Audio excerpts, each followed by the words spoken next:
Hi, this is Scott with the Android Guys podcast. I'm sitting here today with John.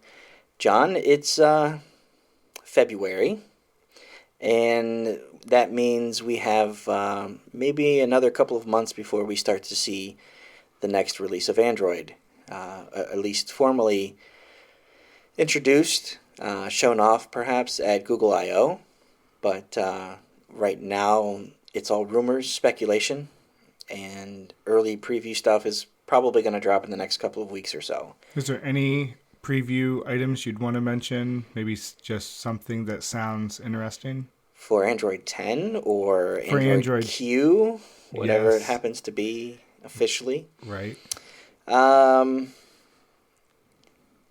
Yes and no, but that might be another discussion we can do for a future episode. What I'm thinking today is we could go back in time and that sounds good.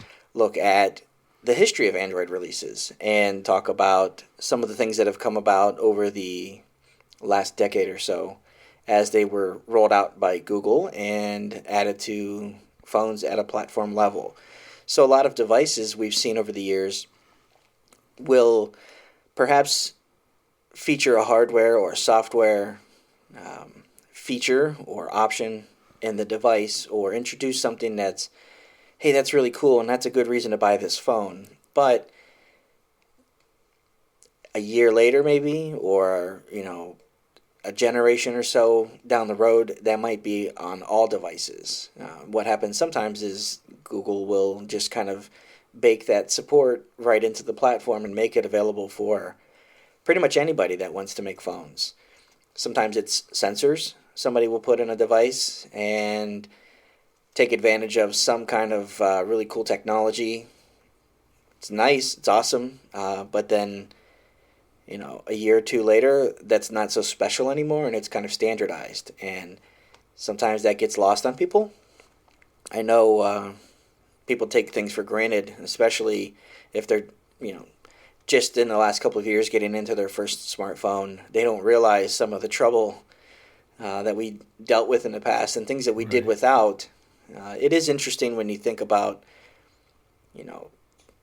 kids today don't have any idea what it was like when we were young and what the struggle was like in a device. And, back in our day, we didn't even have that in our phone. So I think it would be fun to kind of revisit and walk from basically the first release all the way back to 2008, really. So that sounds really good. You've been there since then. You were there with the first Android phone, and you had played around with phones and sold them. We worked together, so we knew what it was like pre-smartphone and what it was like to see introduced that you could carry around in your pocket and kind of revolutionize the way we use our devices and the way we perform business and our daily tasks and the way we live socially and interact. So we've been through that for 10, 11 years. And so let's go back in our time machine to all the way back to Android 1.0. And that was going to be 2008. You remember this. It feels a lot closer. It does. It doesn't feel like it's that long ago to remembering when reading about the G phone, the rumors of Android, what was the possibilities and options, and speculating about those seems like it wasn't in just a few years ago. Yeah.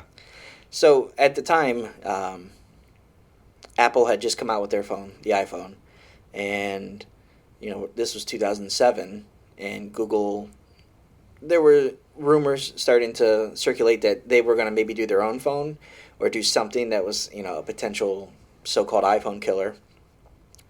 But we ended up finding out that they had a software platform, Android, and they were going to work with a bunch of different companies and develop an ecosystem and software that they can basically give away to anybody who wants to use that.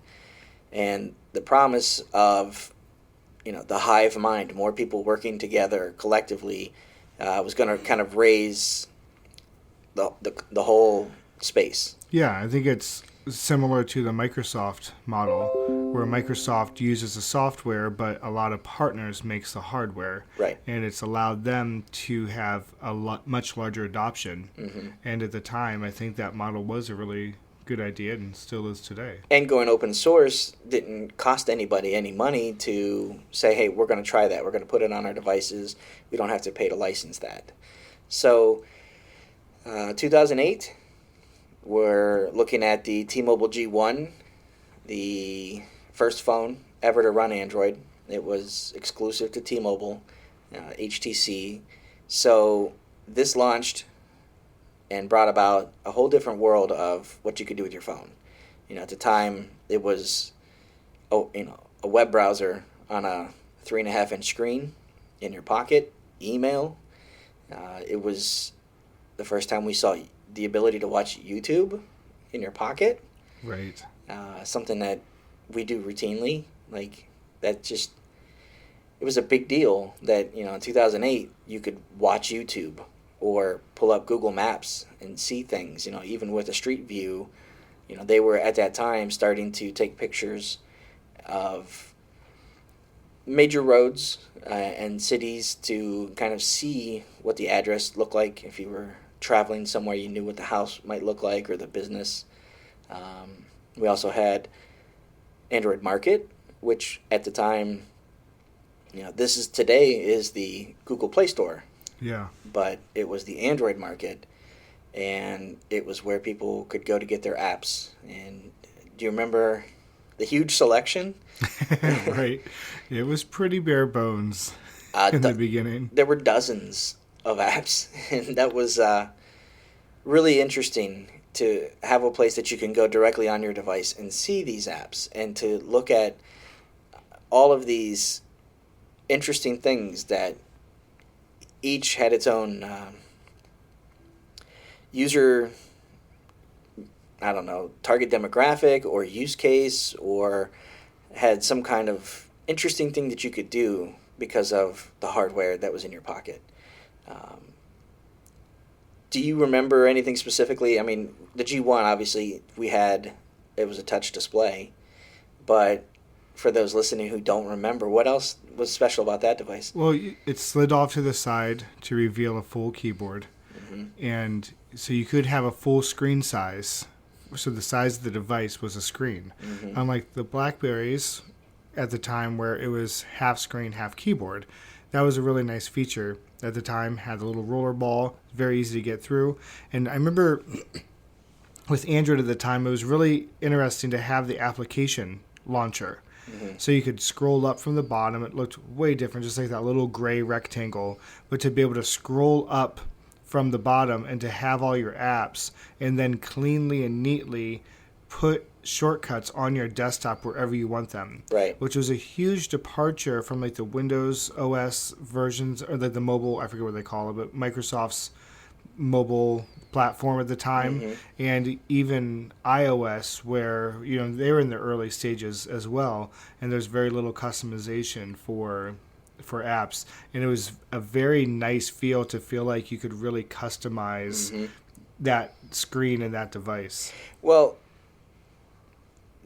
it was a few months before we saw other hardware, and it was a device that was available in a couple of different colors, black, white, and like a gray.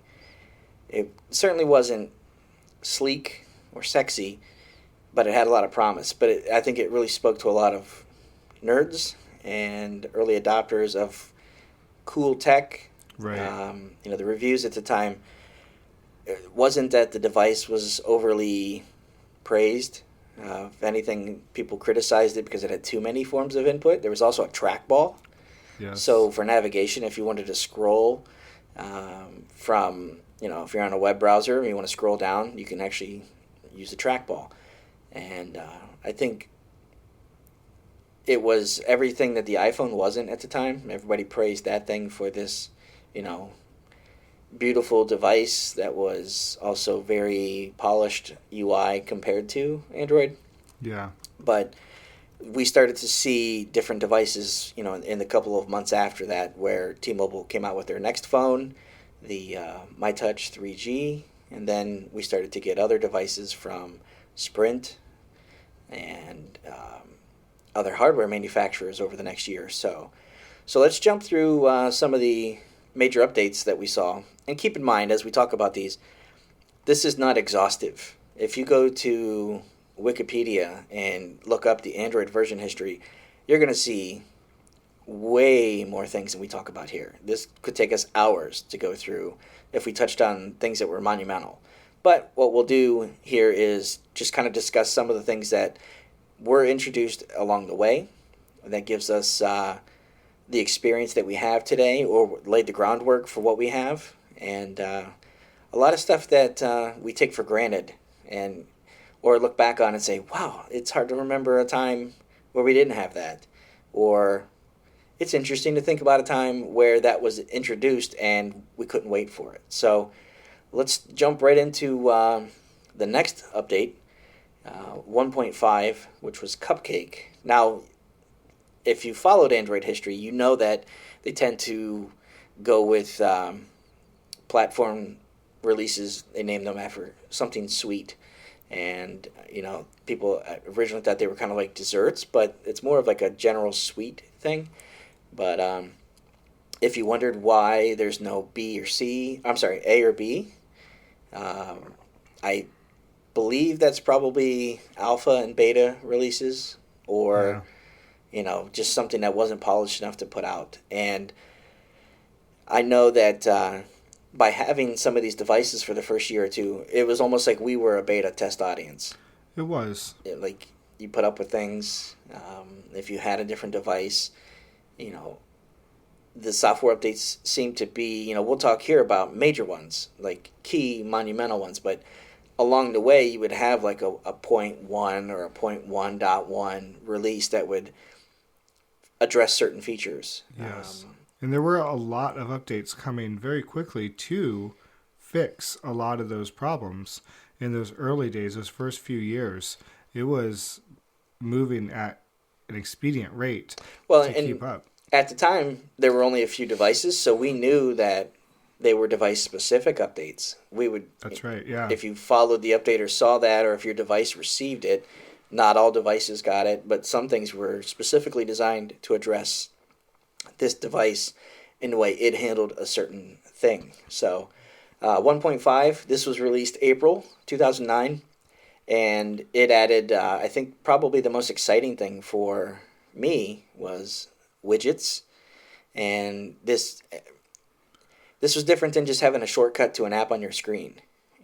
We liked that we could rearrange things and put them where we wanted to. Mm-hmm. But widgets were completely different. And if you wanted a clock, a digital clock, an analog clock, or something big that you wanted to put on your screen, that's what a widget is. And a lot of applications now, they feature these unique shortcuts, directly to a link on an app, or a file on Google Drive, or on Google Maps if you wanted to see the location of somebody. These are widgets, and these are the things that kind of started out as, a music player that you can visually see what song was playing on your home screen, and you can adjust the song and go to the next one. So widgets were really exciting. It was, and it added the interactivity of the phone.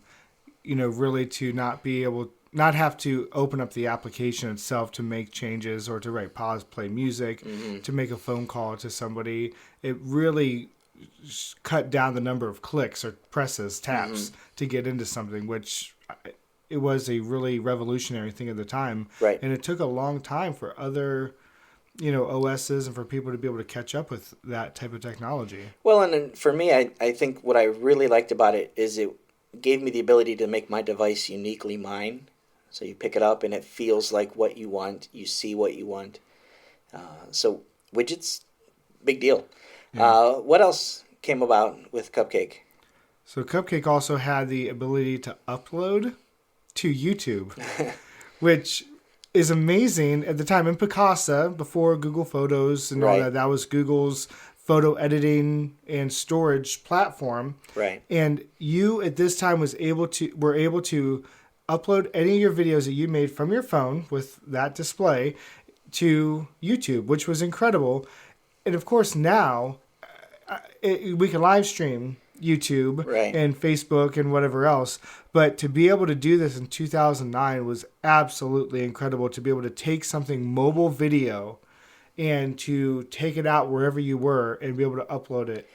Yeah, these weren't high definition videos by any stretch of the imagination. They weren't even close to that. But the just the concept of I just recorded that. 720p. Yeah, I just recorded that video of you playing, in the backyard with the kids, and now it's on YouTube. Like, mind-boggling. It is.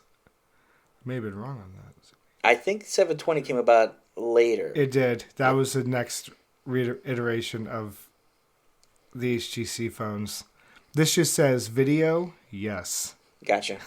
Yeah, so I know, 640 by 480 and some of these like low resolution, but it was the best of what was available. There weren't really any. There was no other way to get YouTube videos that quick. Push them online.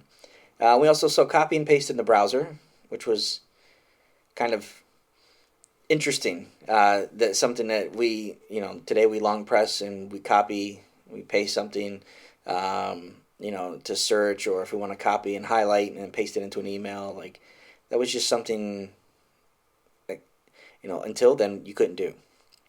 Let's jump forward a few more months to 1.6, which was Donut.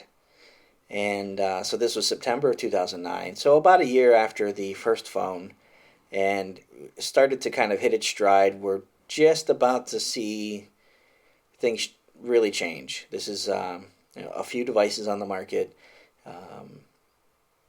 Now one of the things that we have to do is we have to change the platform so that you can support different screen sizes.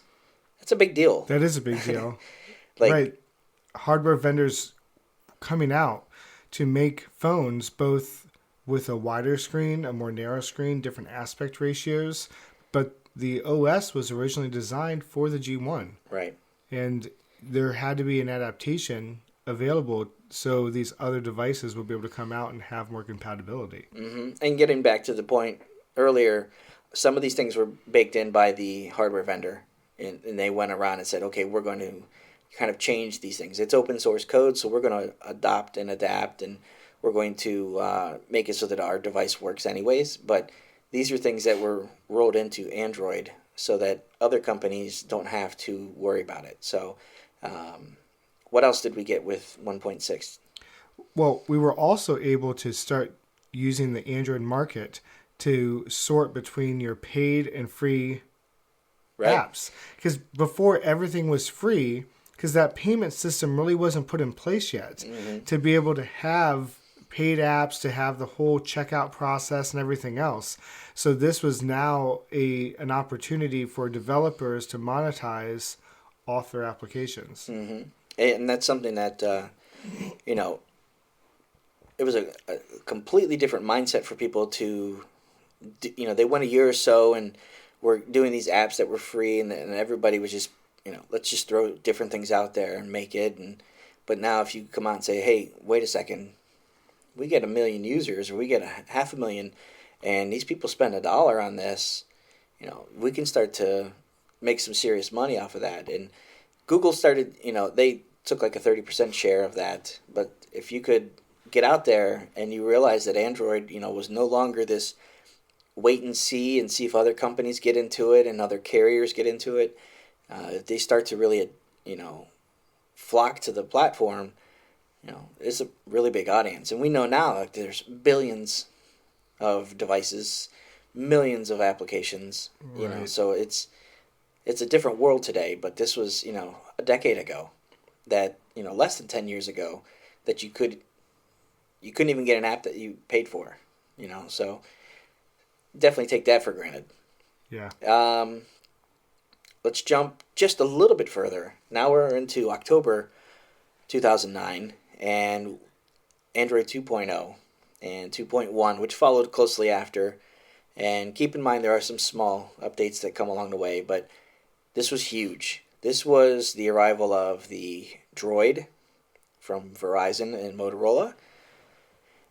That was a big deal. That was a big deal. Um, Droid changed the way Android was perceived in the market because, at least in the U.S., Verizon is the most popular carrier, while the T-Mobile had the G1, the first Android phone to come out. Their place in the market was much lower, and so because there were other carriers at the time.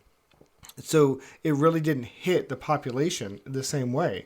But once the CDMA availability was there and you had Verizon backing it, they marketed this thing as a Droid, and it made a huge difference in the branding and the understanding and position of Android was really coming to light. well, their ad campaign was everything your phone can't do, Droid can. That's right, Droid does. Droid does. And the iPhone, the commercial was actually a take on, it was like a riff on the way Apple was running their commercials for the iPhone. But then we realized, wait a second, there's a lot of things that you can't do with that phone. There's a lot of limitation. And by Verizon and Motorola coming out with the Droid, there were a lot of things that people, it was a huge campaign, so there was an awareness. And almost to the point where it hurt Android because they conflated Android with Droid, which is whatever. Right, you got it out there. Yeah, but it really did bring some things that other phones couldn't do, like the G1 and HTC, the Droid, well, Motorola Droid, and then HTC had some phones for Sprint at the time too. The Legend, there were other devices that were out there, but the Droid does. And some of those things were Microsoft Exchange support. Which is huge for business. I mean, the devices were not going to get into business without Exchange adoption. Right. Because at the time, there was no G Suite. I don't think Google Apps lived at that time. Right. And, I mean, Gmail just came out, a couple years before. So this is very early stages. But to be able to get adoption into business, Exchange support had to come out. And that's really what allowed that to happen, as well as the Google Maps navigation coming out with this version. That was a game changer. That was huge. For turn-by-turn directions. It was cloud-based maps. Nowhere near as polished as it is today or feature-rich, but just the idea that you can put in A to B and have your phone give you turn-by-turn navigation on a device that you didn't have to buy a Garmin, you didn't have to have something integrated into your phone or your car dashboard. It was all on your phone. Voice to text, this is where we started to see the ability to talk to your phone and have it convert to text and transcribe, basically. So we had seen that in computers, but to see that in a phone, big deal. It is. Have it wherever you go, and it's available. It's very nice. Live wallpapers is something else that came about at this time, and that really kind of kicked off with, I think, the Nexus 1. So this is a few months after the Droid, but right around then, we're talking fall, winter 2009 into 2010, live wallpapers, instead of having a static background, you had something that could move. It was like a screensaver of sorts, animated pictures. And there were a few that were kind of rolled out with every device, but really, today's phones, I mean, we take it for granted that everything moves a little bit or has some, the Pixel phones have these living wallpapers that move just ever so subtle. It was a big deal that you could pick up your phone and see, like, what is that moving? Like, yeah, it's my background. Like, oh, that's cool. It was really cool. Or if you wanted a clock or some kind of dynamic looking thing that just continually moved or updated or bounced around the screen. So that was late 2010. Let's jump about 6 months or so into May 2000. Well, that was 2009, I should say, December. Now we're into May of 2010, and we're at 2.2 Froyo, and this was right around a time where Apple was getting pretty vocal about what they weren't going to support in terms of like the Adobe Flash, in the browser. Right. Steve Jobs had come out and said, well, we won't support that. But at the time, it was a standard. A lot of websites relied on that. Now. Right. I mean, that it has died and it should have died. Sure. But the so much of the web and other applications relied on Flash to run. Mm-hmm. And so even though you had a full HTML browser, which was much better than the phones before iPhone and Android, iOS and Android, this really is what allowed the full web to be available in your pocket that nobody else has ever done before. Right, and that was a huge selling point. It was kind of like a sick burn, when they announced it, like right away afterwards. Google said, "Hey, we're building it right into our platform. We're going to make it so that you have the full web." Now, this is before websites were mobile optimized, and things, Flash was heavy and clunky, especially on a mobile device. And networks, we're still in a 3G era. This is before things were rendering quickly, instantly over, 4G. Even Wi-Fi, like home networks, they weren't really that fast. So it was a big deal. No longer quite a big deal, but it was, 2010. We also started to see the introduction of being able to use your phone as a mobile hotspot. It's kind of surreal to think of a time where you couldn't do that. A lot of people have devices that they... Hey, let me, connect my phone to yours. Let me hotspot off you and go somewhere and share a connection with somebody. Hotspot, mobile tethering at a platform level, mind-blowing. It was. I mean, and data was really just coming out, right? In 3G, it was just becoming fast enough to be quasi-usable on a computer. But then even after this, there were further limitations based off the carrier. Right. So once this became available at a platform level for Android, some of the carriers wanted you to pay an extra $20 a month just for the privilege. Just to turn it on. Just to turn it on. Yeah. Which, I mean, to think like with this, the steps and the hoops that these carriers would jump through to just trying to monetize a little bit more this time was almost embarrassing. Yeah. To be able to prevent their users from using their own, network. Right. What else did we get with Froyo? They had the performance updates. They really started to focus on that was really big. Ways to really look at the improved performance, web browsing, and just general computer, power performance, processors, memory. Things started to, you would get the way Android was written was almost changed. Dalvik, the just-in-time compiler. They looked at that, and this is getting more into the technical side of things, but this is where Android was, you kind of scrap it a little bit and step back and say, hey, let's improve things, across the board and stop relying on these processors to do these things, because we still had Texas Instruments, we had Qualcomm, and they were different companies creating things, so there wasn't a lot of standardization at the time. So when you do it at the platform level and you say, hey, we're going to change the way Android works, then you can kind of leverage, these faster processors. At a certain point, you couldn't even, we're jumping ahead here another release or two, but these were still Snapdragon processors, 1 gigahertz. Like, that was crazy at the time, but these were still single core CPU. So you have to kind of squeeze the most out of what you can get. People really did. And in gaming, people were starting to look at this and say, well, wait a second, I can actually play some pretty decent games on a device that I carry around in my pocket. Yeah. So that was May 2010. We'll jump up to Gingerbread in December. That was 2.3. And interestingly enough, in the first couple of years, we saw major names and release candidates, but they were 2.2, 2.3. It's not until later that we start to see full-on 5, major 6, 7, right? Version releases. So Gingerbread, a couple of big things for that one were near-field communication. What do we use that for today? Mobile payments. Right.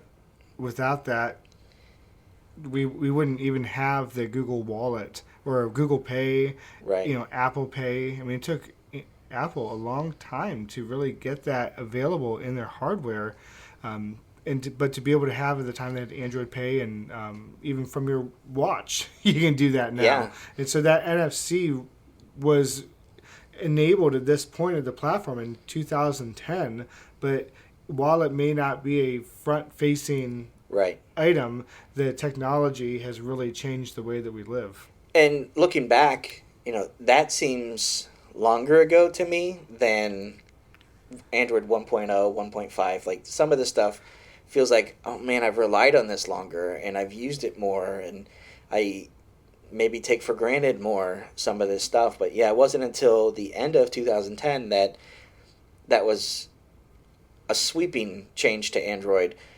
We had seen it in other devices. People had put those sensors and software into their phones, but not until Gingerbread did they do that. Copy and paste was also improved. That's something that, on a mobile device, it used to suck, man. It really to try did. to get something that you were trying to just copy an address and paste it into something else, and to pull out something from an email and share that to Facebook, and or to it was just, Right. yeah. So that was a big deal. That was one of the key features of Gingerbread. And then maybe 2 months later, we jumped to a full release, and we saw Android 3.0 Honeycomb, and that was largely centered around what kind of technology? Our tablets. Right? Tablets were finally coming into play at this point, and to really look at Android for these larger screens, to be able to take advantage of the screen size that you would have versus these little 3.2, 3.5, 3.7 inch phones. Mm-hmm. You could have a full 7 or 10 inch display. And so how would you do notifications? How do you do your app launcher? What type of widgets can you do? What's your grid going to look like in terms of how many icons or shortcuts will be on your screen? All these items were really looked into and thought about and developed for or within 3.0 Honeycomb. There had been some tablets prior to the platform, the update, but it was taking that mobile phone experience and just stretching it. Right. It was so gross. It was. It just was it usable. did not. It was usable, but it didn't look good. Yeah, you would have things that would stretch and not reach the full screen, or would have just a weird aspect ratio because of different sizes. And you think about. I mean, this happened. I mean, this is fixed now. But when you would run a phone app on a tablet, and you could actually choose in the application to run it as a phone app still, and there'd be the big black box around it. Yeah. But that was the only option, because without having that at that level, Yep. the developers didn't really have that framework to be able to develop Man. for the right size, right? Yeah, I forgot about that. Right? So you can run it really small. It just stretches. Yeah, It you looks you have a horrible. 7-inch screen, but you're still going to run something that only fits in the inside of that with this huge black matte Yes. frame around it. Yeah, so Honeycomb was really revolutionary and started to work on adaptive sizes. So, Yeah. so you can get to 7, 10-inch, and then we saw 10.1 and 8, and Right. And then get into these larger sizes, we knew we were going to have a larger batteries. Right. So you're going to have more battery life, which also gave you a little bit more room under the hood for multi-core CPU support. Yes. Came out in this. And so as these processors were advancing on the Qualcomm side, the multi-core support came. So it's going to give you better battery life, better performance, and we were able to better develop applications to utilize that to keep things snappy. The Motorola Zoom was a big deal because it had the 3.0, but it had a dual-core processor. It was like a big deal. Like when I still have one of these, and I will occasionally boot it up. It's a big, heavy thing, but when it loads up, it has a splash screen that says dual-core Nice. on it, so it lets you know. Today we have octa-core and hexa-core, and Right. it's crazy, but that was something that you had to kind of consider. Hey, a lot of companies are starting to do different things. We need to make it easier, so they built that into it. Settings and soft keys for navigation, because tablets didn't have hard buttons on them like phones did for back and home, and Right. so that's where we saw 2011 started to change. Let's go with virtual keys, so that you can navigate to get to your recent apps and to go home and things like that. And it's funny to think Qualcomm was founded only in 2007. So they really got this ride off of Android, and it made them a powerhouse of an organization, of a company. Well, it feels like they've been around forever, It right? does. Like, it just seems like they're an institutional brand. Right, they are, and they're in everything. And right, what you said, like TI was really starting this, and Qualcomm saw that opportunity and Yep. went in and grabbed it. So that was 3.0. Let's go now towards the end of the year. So we'll jump up to October. And this is Android 4.0 ice cream sandwich. And we saw us starting to get into less, the first few years of Android, it was features after features after, we can do this and you can now, take advantage of that. And there were a lot of technical things that were getting added. And we started to hear, no, it's great, but it's not really polished. It's not quite as user-friendly as what you can get from iOS. And Ice Cream Sandwich started to not necessarily slow down on the features and hitting you over the head with things, but started to get a little bit more user delight and getting into more like, oh, this is, I get more control over my device and I have a better understanding of my device. And so we saw things like being able to put folders on your home screen, view your data usage. That's powerful information. It is. If you only have a 2 gigabyte plan, or if you have a family plan and you're sharing 5 gigabytes at a time, you want to see, hey, Facebook is chewing it up, or I'm watching YouTube videos now on my phone regularly to see that data being used. Yeah, well, and because this introduced the 1080p video recording, Right. And so your data usage could really go up from what was available before, and video uses more data than anything. Well, and if you're uploading to YouTube, right, you're shooting video right there and putting it online, or sharing with people. That 1080p was a lot bigger file than what you were getting before. Yeah. We also saw things like Android Beam, which kind of leveraged the NFC, where you want to tap and share a file with somebody. There's a big focus on that, being able to share a contact or a picture. We don't really do that today, but it was right. Kind of a key feature. And then something else we take kind of for granted: automatic syncing of your Chrome bookmarks to get on one device and see where what your favorites are without having to create a completely different set or export and import. And this is where Google started to kind of really tie things to your account. Yeah. And make things more like, hey, we know who you are and what you're doing with your device.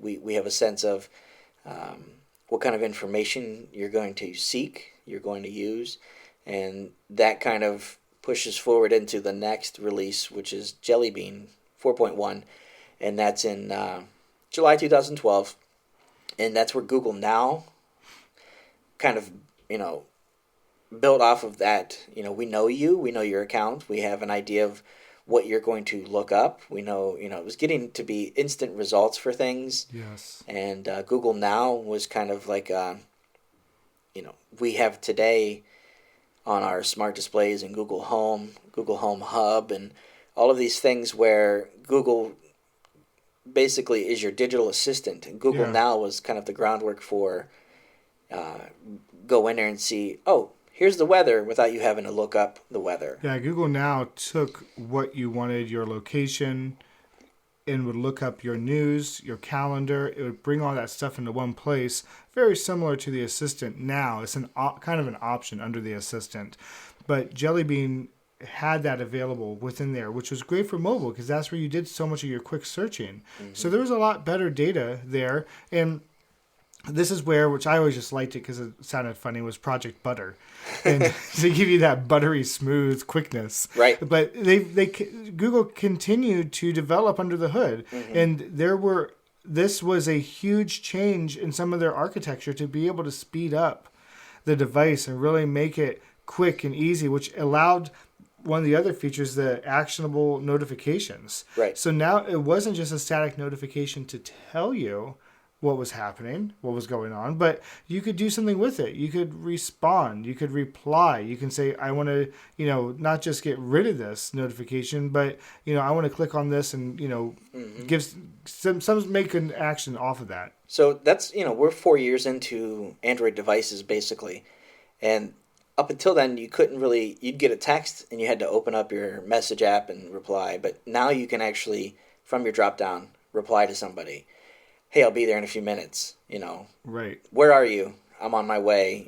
Those things you can shoot from in your notification bar. Tablets were still kind of a big deal at the time.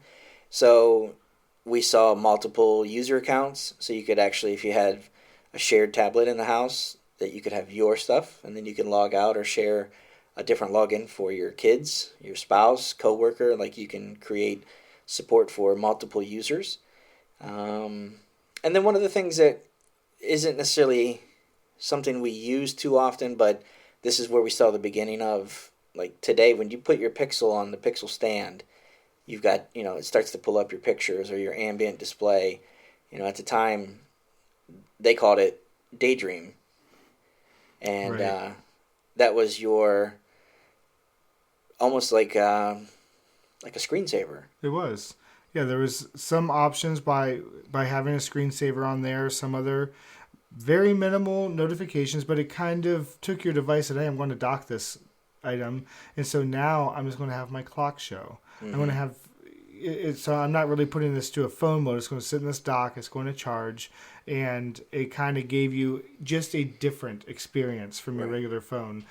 But it was a start, and it was a start and an idea to be able to start doing something different with your device in that state. Right. Moving on to 4.4 KitKat. This was really, I would say, one of the bigger things that we use today. Rolled out was the ability to prompt your device to take action by saying those magic words. And we've got different devices here in the office, so if we say it, it's probably going to wake things up, but this is when we got OK Google. Yeah, and there goes everything, even the Pixel book. Okay. So this is where you could ask your phone things by literally asking it. Right. Instead of pulling up the search bar or going to the browser or doing it, pulling up your contacts, you could ask it to do things. The design got a little bit more immersive so that when you would open an app, it might show you the full screen, get rid of the notification bar, and kind of expand to full so that you didn't have, if you had soft keys, it gave you a little bit more real estate. Yeah, it was really nice. And having a wireless printing capability, I know on my side, this was actually a really big item for me on kind of the business side of printing, because you wanted to be able to have the ability to print from a mobile device directly to a printer. Mm-hmm. And there were some manufacturers who started making this much easier. And it was huge because a lot of folks, you would have just your device and you want to be able to print from there, whatever you had on there to print from it. And being able to have a wireless printing capability, well, now, big deal, you share it and you share it to your printer and it goes out. Right. It is really easy. This was the very first steps, and that really made a big difference. Right. We also have, we start to see the first support for wearables. This is 2013, so it seems like forever ago, but that's when we started to get into the idea of like, hey, Google Glass has kind of gone away, and now we're going to switch, focus to something you can wear on your wrist, and now you're going to have Android capabilities, Google capabilities on your wrist. So we still saw support for that on wearables. Moving basically a year from then, we move up to Android 5.0, and this is where material design came about. So they came up with design standards or guidelines, not just for the platform getting a UI refresh, but for other developers. Huge. I remember watching this at Google I/O, and I legitimately remember him, Sunar, talking about the material design, and I was so excited and so happy because this was one thing that I felt as somebody who just loves Android, that iOS had a standard on their software for their developers, and everybody could see what that software looked like, right? And so having material design said, we're going to create a look for Android. We're going to create a design, a palette that's going to make Android look like who it is and what it is. And to know that that was going to be easily replicated and it looked good. Right. And it gave you the ability to kind of say, hey, if you're a developer and you want to create something, use our protocol, use our tools, and then let us decide the colors for you. Let us, use our palette. These are things that if you don't have colors that you're using or branding or anything, this is where the menu should be. This is where you should go for, make it so that people felt it was intuitive. And it was the first time where Android actually felt like, oh, YouTube feels the same as Gmail and feels the same as Maps. Right. And you started to kind of feel like a little bit more cohesion. We also saw updates for, obviously, battery. It's always been a focus. Yes. Battery has always been, could always be better, could last longer, charge quicker. But we started to see that built into the platform to say, hey, we can go into lower power modes. We can go into things that let you, get more out of your phone. And that rolls into the next one with Android 6, almost a year later, October 15. Doze mode let your phone basically go to sleep. Things that don't have to run in the background don't run in the background. And really you started to get more out of your battery just by having that version of Android. Yeah. We also saw with Android 6.0, this is Marshmallow, the platform integration of fingerprint reading sensors. We saw them in devices. Right. It's like Samsung had that device. They wrote the software. They put it in. But this was available, the platform that any other manufacturer can use that technology for their devices. And now it's a security standard. It's right. Like you don't even think about it when you're setting up your phone to go in and put your fingerprint in there. It's part of it. Multiple fingerprints. That's where they said, hey, we're going to simplify this and make it so that it's platform ready. And with that security, this is when they also added the permissions only when needed. Yes. Instead of the all or nothing app. Like, I want to download this app. Okay, install. You had to read about the permissions separately. And it was you had to read it before you did it. You had to go through, and it was scary. It was scary, and it was all or nothing. Right. So I want this app, but why does it need to see my camera? Why does it need my location? This is just a text messaging app or a keyboard scan or something like. I don't want that. So at this time with Marshmallow, it prompts you as those permissions are needed. So if you go into an app, you install it.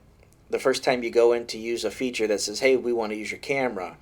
Oh, this camera is going to take pictures so that you can upload a profile pic. Or, okay, so you know what? I don't want the camera. Or I don't want to share my GPS location. I don't think that this calculator needs to know my GPS. Right. It really kind of exposed apps, if they were malicious. Yeah. But it gave users more control and peace of mind. And that's something that we started to see Android do, Google do with user delight, peace of mind. We started to go into things like, let's jump into Android 7. Yeah. And it feels like we're moving quicker with these updates from one to the next. And that we are, because they're not so API rich and feature rich. Yeah. Granted, there's a lot of stuff that they made a lot of changes, and not to belittle the major software revisions, but we are getting to a time in 2015, 16 where Android has really matured, right, and it's really become the underpinnings of the software is great. It's solid, right, and so now the differences are. The updates are very, very different in terms of form and feature than they have been since the beginning. More cosmetic, more control, more information. That's the type of stuff that, you could actually point to and say, well, what's the difference? Well, it does this and does that. So now we're talking about, Android 7 2016, you have bundled notifications that you can go in and see, oh, I have 6 text messages. Instead of seeing 6 separate messages, you could see that it would say 6 messages, or apps that need updated. Little things to kind of clean up and get rid of the clutter. Daydream VR. This is right at the time when Google introduced the Pixel phone or Pixel line of phones.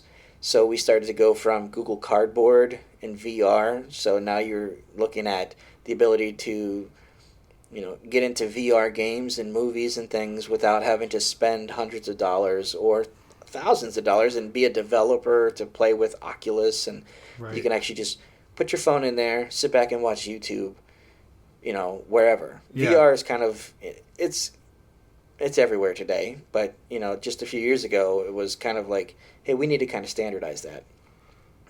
So that was 2016, August, and then we move about a year later to Android 8.0, and this starts to get a little bit more polish again, and you saw things like picture-in-picture. So now if you have Google Maps or if you have Hangouts, you can kind of minimize that and it can keep running. You kind of, that's only a couple years old. Right, but it is right, and I don't even think about it because I use maps most of the time. Every time I drive, just because of construction or accidents, traffic live updates. Mm-hmm. But also within like a later version of Maps is Google Music is in there, so you can play your music from within apps. So you have these subsections of these windows Mm-hmm. that have progressed since then. But this is what made all of that start and make it possible. Now, some of these features that we're talking about too, we're into Android 8 as of today, and this is February 2019. That version of Android, still accounts for 21% of the market.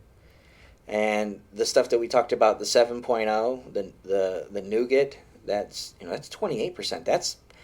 That's a majority of the devices. Those two account for 50% of it. Yeah, I think that's right. Really important to keep in mind that most folks that this is what we're seeing Mm-hmm. are these updates and these items, and maybe some of the stuff we're talking about now and soon.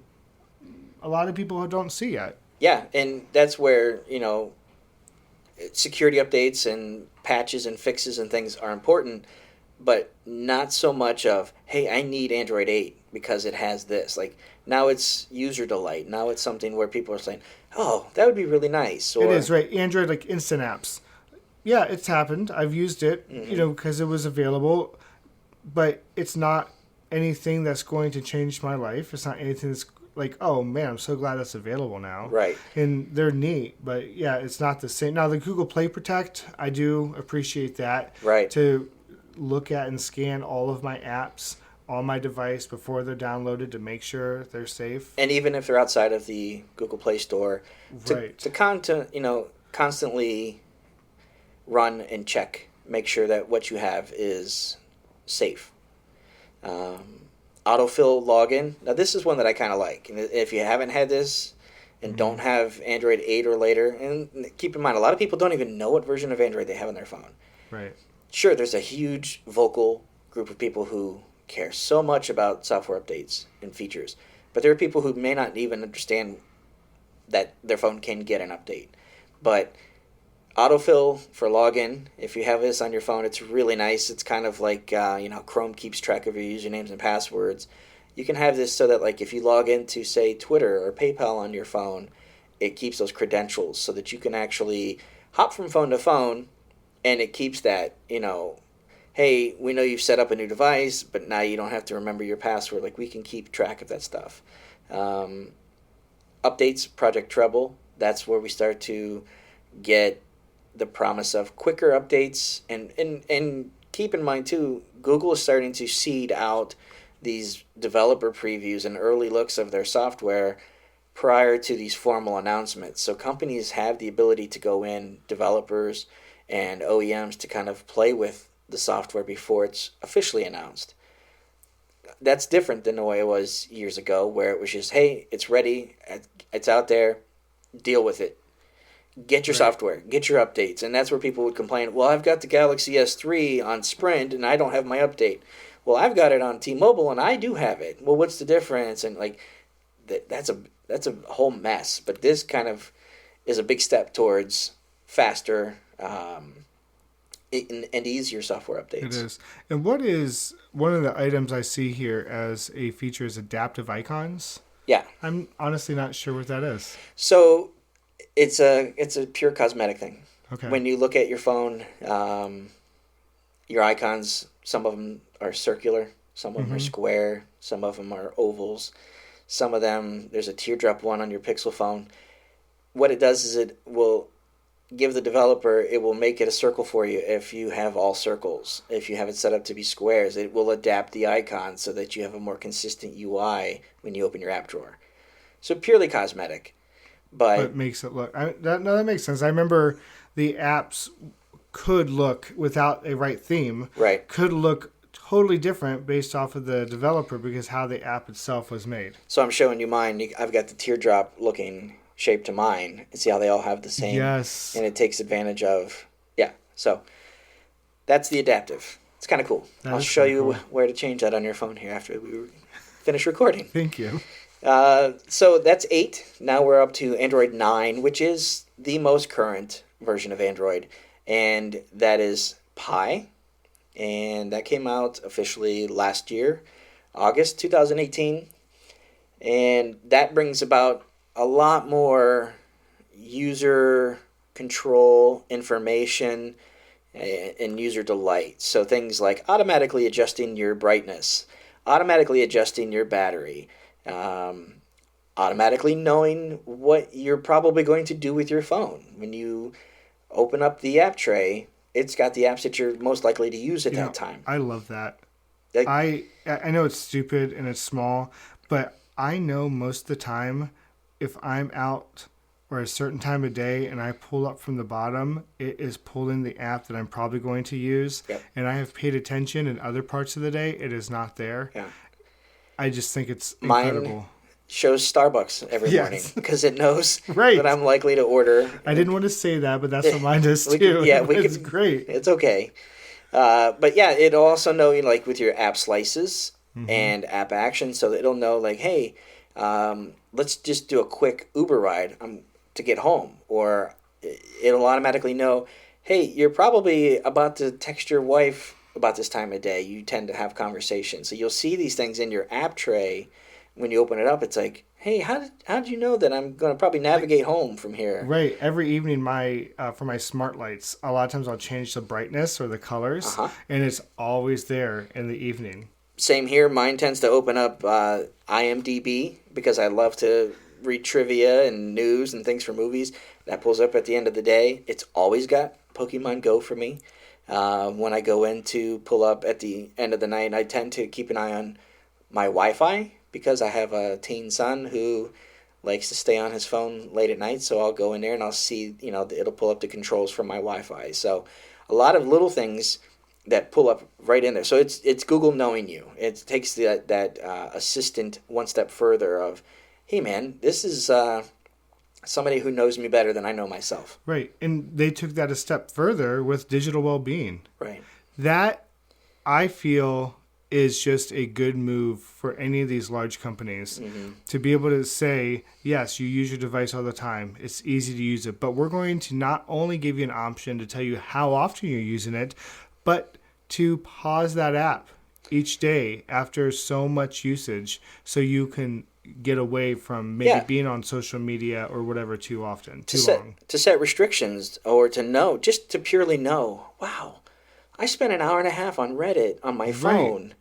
Like, what did I do today? Right. Or, man, I play this game way more than I thought. Or I need to set some restrictions. Or just to really think about what I'm doing with my phone.